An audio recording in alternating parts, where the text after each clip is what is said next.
Greece joins me around the set. Great to have you with us here.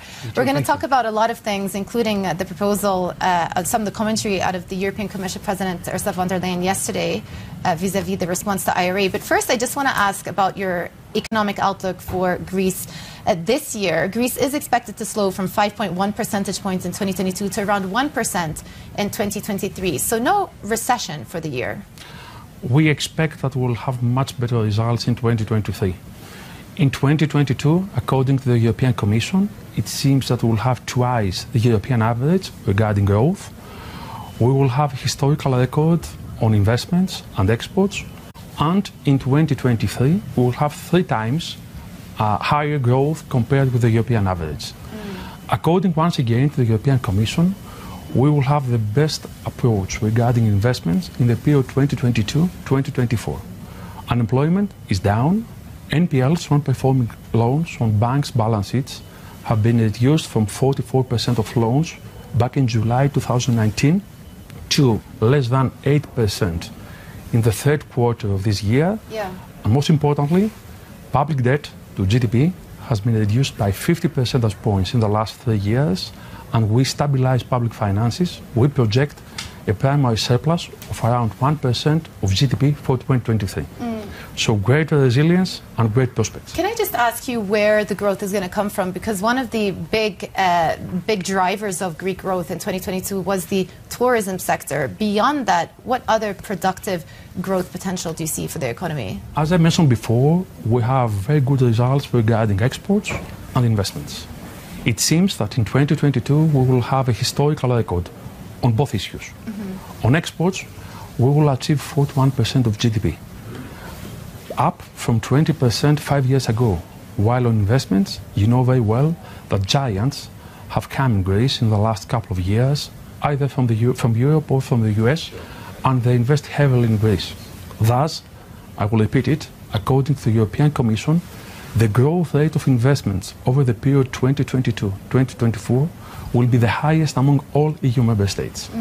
Well, Greece is still sitting on a very high debt to GDP level, and of course you do say that it has started to come down, but interest rates have been rising across the board, in the Eurozone specifically.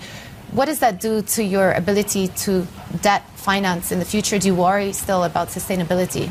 No, because we have a sustainable debt to GDP.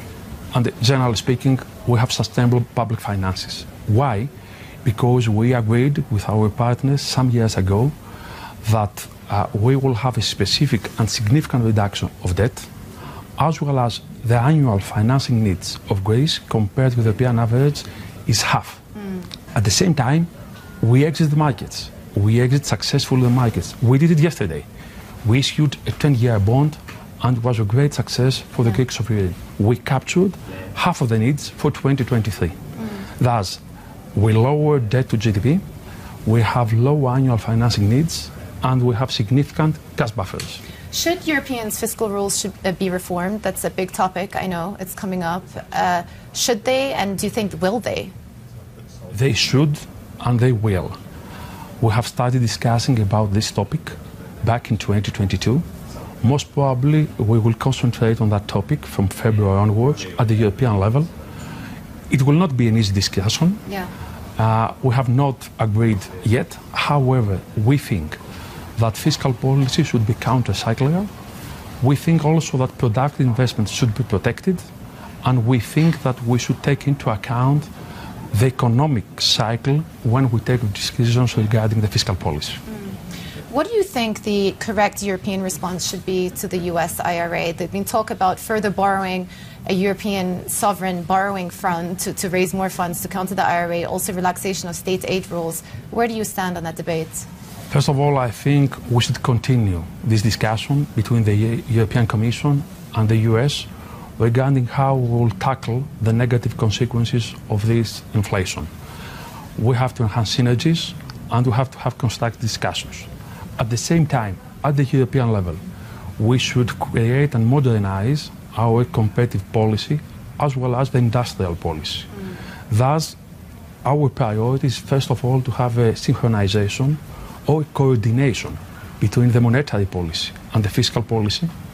We should take temporary, targeted, tailored fiscal measures in order to capture part of the problem that has been created due to inflation. We should complete the banking union. We should deepen the capital market union. We should follow what we are discussing at the Eurogroup level regarding the digital euro.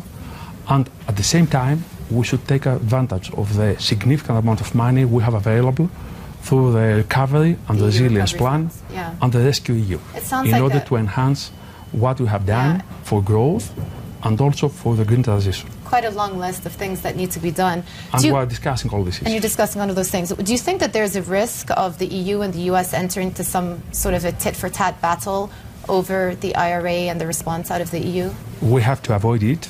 At the same time, we have to be sure that we will have a level playing field for all firms across the European Commission and the European Union. So I want to turn to this concept of common borrowing. A lot of finance ministers in Europe were quite critical of the solidarity fund that Germany announced earlier on in the year, saying that they're one of the countries that have the fiscal firepower to go down that route. What is the Greek response to that? We think that we have to create a central fiscal capacity in Europe.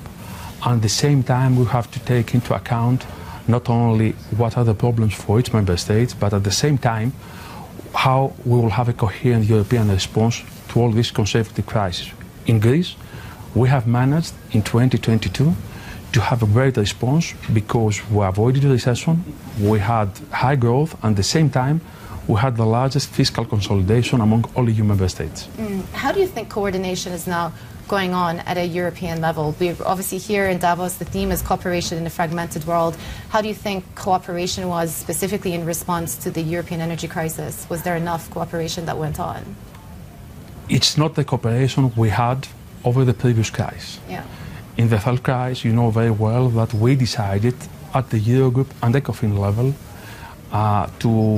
not to have fiscal rules for a couple of years in order to have the money and the fiscal space to create a safety net above households and enterprises. And at the same time, we create a mechanism, the Recovery and Resilience Plan.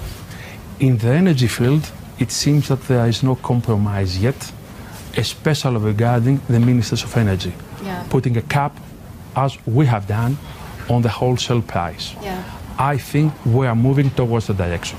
Do you think that the price cap that was suggested is too high?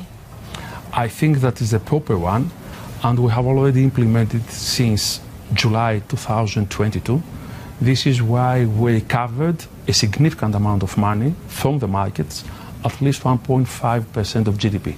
And we financed through this route the fiscal measures that were needed in order to capture part of the problem. Well, Greece has provided about 10 billion euros to support and provide help to the public. Do you expect this support to continue throughout 2023? 10 billion euros are not coming from the budget. Less than 4 billion euros are coming from the budget. All others are what I discussed with you before. We will continue providing a safety net to households and enterprises through different initiatives and policies, and we have proved that simultaneously we can afford it through the fiscal measures that we take, but at the same time we can manage to have high growth and sustainable fiscal public finances. And finally, I've got to ask you about the wiretapping scandal. There's been a lot of criticism from within the EU that your government has not been transparent about what has been going on there. This has also started to impact your popularity, the political party's popularity going into the next elections. Are you concerned about next year?